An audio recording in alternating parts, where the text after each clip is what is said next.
ഇപ്പോൾ എല്ലാ ചാനലുകളിലും ചർച്ച നടക്കുന്ന ഒരു പ്രശ്നം. യഥാർത്ഥത്തിൽ ഞാൻ അതിൽ ഇടപെട്ടത് ഇസ്ലാം മതത്തിൽ കർമ്മശാസ്ത്രം ഉണ്ട്. ആ കർമ്മശാസ്ത്രത്തിൻ്റെ 4ാമത്തെ ഭാഗമാണ് ക്രിമിനൽ സംബന്ധമായ നിയമങ്ങൾ പഠിക്കുന്ന ജിനായാത്ത് എന്ന് പറയുന്നത്. ഞങ്ങളുടെ പള്ളി തരത്തിലും കിതാബ് പോകുന്ന കുട്ടികളൊക്കെ അത് പഠിച്ചുകൊണ്ടിരിക്കുന്നു. ഇബാദാത്ത്, മുനാക്കഹാത്ത് തുടങ്ങി പല ഇനങ്ങളും കർമ്മശാസ്ത്രങ്ങളിൽ പഠിക്കുമ്പോൾ തന്നെ ജിനായാത്ത് എന്ന് പറഞ്ഞാൽ ക്രിമിനൽ സംബന്ധമായ നിയമം. ആ നിയമം പഠിച്ചതുകൊണ്ട് ഇന്ത്യ രാജ്യത്ത് ജീവിക്കുമ്പോൾ ഇന്ത്യയിലെ ക്രിമിനൽ നിയമം കൈകാര്യം ചെയ്യുന്ന ആളുകളുമായി ബന്ധപ്പെടുകയല്ലാതെ ഒരിക്കലും നിയമം കയ്യിലെടുക്കുന്ന സ്വഭാവം നമ്മുടെ കുട്ടികൾക്ക് ഇല്ല.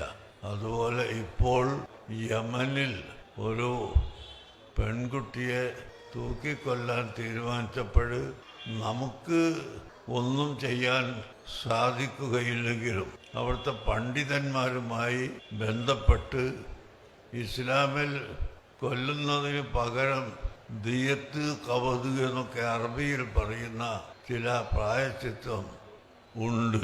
അത് ചെയ്താൽ വിട്ടുകൊടുക്കാൻ കുടുംബങ്ങൾക്ക് അധികാരമുണ്ട് എന്ന് ഇസ്ലാം മതം നിർദ്ദേശിക്കുന്നു. ഈ കാര്യം ഞങ്ങൾ അവിടെയുള്ള ആളുകളെ ബന്ധപ്പെട്ട് ജഡ്ജിമാരോടും കുടുംബങ്ങളോടും സംസാരിക്കുകയും അതിൻ്റെ ചർച്ച ഇപ്പോഴും അവിടെ നടന്നുകൊണ്ടിരിക്കുകയുമാണ്. കുടുംബക്കാർ മുഴുവനും സമ്മതിക്കാതെ വിട്ടുകൊടുക്കാൻ കോടതിക്ക് അധികാരമില്ല. അതുകൊണ്ട് വീട്ടുകാർ മുഴുവനും സമ്മതിക്കുമോ ഇല്ലേ എന്ന ചർച്ചയിലാണ് ഇപ്പോൾ അവിടെ ഉള്ളത്.